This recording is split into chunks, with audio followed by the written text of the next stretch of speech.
Esu daktaras Česlovas Ignatavičius, projektų ir statinių ekspertas, defektologas. Toje srityje dirbu daugiau kaip 30 metų. Teko nagrinėti nemažai Lietuvoje pastatų įvairių defektų. Taip pat teko nagrinėti defektus Paryžiuje, Briuselyje, Prahoje, Baltarusijoje ir kitur. Jūs kaip ekspertas, kaip defektologas, nagrinėdamas įvairias bėdas pastatuose, jūs nagrinėjat, kaip tradicinio antrosios kartos technologija apšiltinį pastatą, su kokiam bėdom susiduria, kokį pažeidimą? Nagrinėjant pastatų šiltinimą Lietuvoje, šiaip ir kitose pasaulio šalise irgi bėdos yra panašos.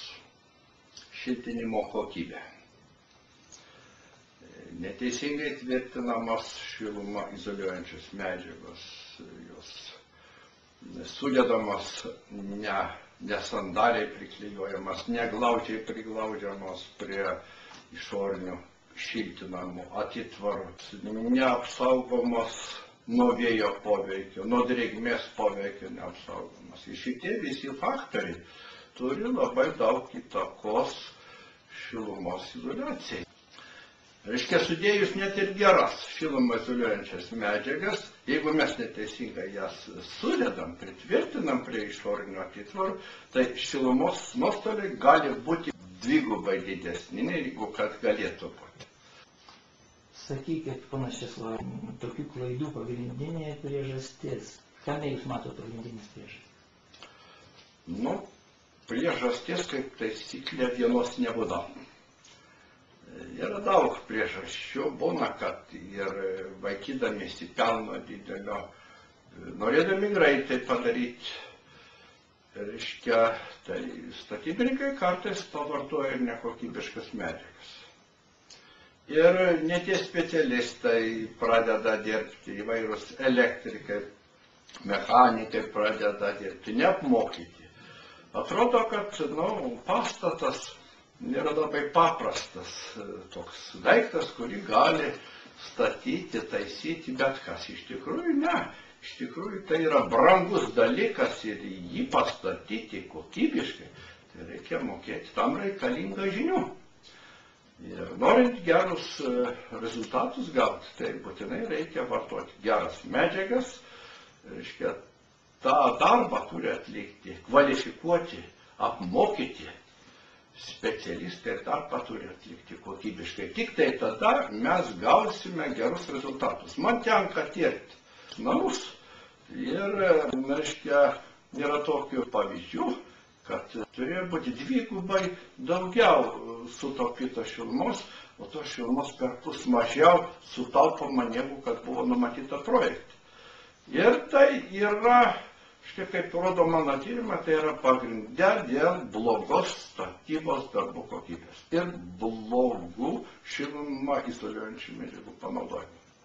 O sakykit, mano Česlovai, tie konstruktyvai, kuriuos mokslininkai sukūrė tam, kad galima būtų naudoti antrosios kartos tradicinį šiltinimo medžiagas, jie yra pakankamai sudėtingi. Bet ar jie yra pilnai teisingi iki galo? Kaip jūs sudarėte?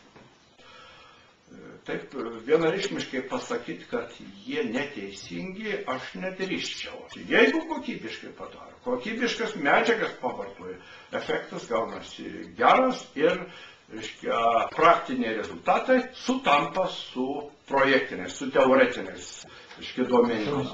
Tai čia yra gerai. Bet yra ir tokių projektinių sprendinių, kur neteisingai. Ir pas mus Lietuvoje irgi taip pat, matot, mes neturime didelės patirties pastatų, tarkim, modernizacijos pastatų šiltinimo srityje. Neturim tokių jau ypatingų, čia netiek jau daug. Yra to laiko praėjo ir pasitaiko projektinių sprendinių irgi. Dabar apie trečiosios kartos sandaraus šiltinimo technologiją, ant kiek jinai gali padėti išspręsti tas problemas, apie kurias jūs šnekėjot, kur jūs susidurėt, sakykime, eksploatuodamas pastatus.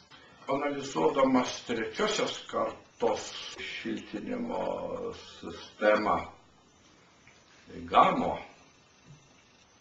tai aš čia žiūriu, kad ji turi didelį tokį privalumą, tą, kad apšiltinus pagal tą technologiją išorinės atitvaras, mes gauname labai sandarų tokį šiltinimą. Ir tai, lyginant su kitomis šiltinimo sistemomis, yra nemažas privalumas. Kaip pavyzdį galėčiau pasakyti, kad jeigu mes išorinės atitvaras apšiltysim, kad ir metro storio šilumą izoliuojančiomis, pačiomis geriausiamis šilumą izoliuojančiomis medžiagomis, bet jeigu tos išorinės atitvaras bus nesandarius, tai tokiu atveju mes kad ir 10 metrų šiltykim tas išorinės atitvaras, vis tiek efekto nepasieksime. Tai vat, reiškia, su šita gamo technologija mes užsandarinam. Ir gan patikimai užsandarinam tas išorinės atitvaras ir neleidžiam išeiti iš pastato šilumą. Čia jau yra privalumas, reiškia, ko su kitomis medžiagomis yra sunkiau pasiekti. Ar matote tame perspektyvą? Taip. Reiškia, čia būtų ir tikslas yra, kada šiltinam. Tai būtent ir yra vienas iš tikslų, kad išorinės atitvaras galimai geriau užsandarinti, kad ta šiluma negalėtų išeiti.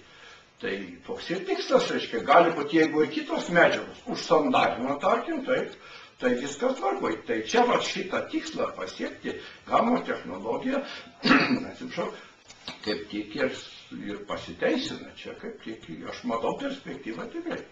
Aš tik tai pozityvią nuomonę turiu apie šitą šiltinimo sistemą ir jeigu jinai bus kokybiškai ir kvalifikuotai diegiama, tai aš manau, kad ji gaus tikrai gerą pritaikymą ir ją žmonės turėtų naudotis. Kiek aš žinau, tai ir kainos yra paimtinos. Manau, kad tai yra gera medžiaga, patikima medžiaga, jos, kaip rodo teiginiai pateikiami. Šita medžiaga yra ilgaamžiška ir gali būti naudojama.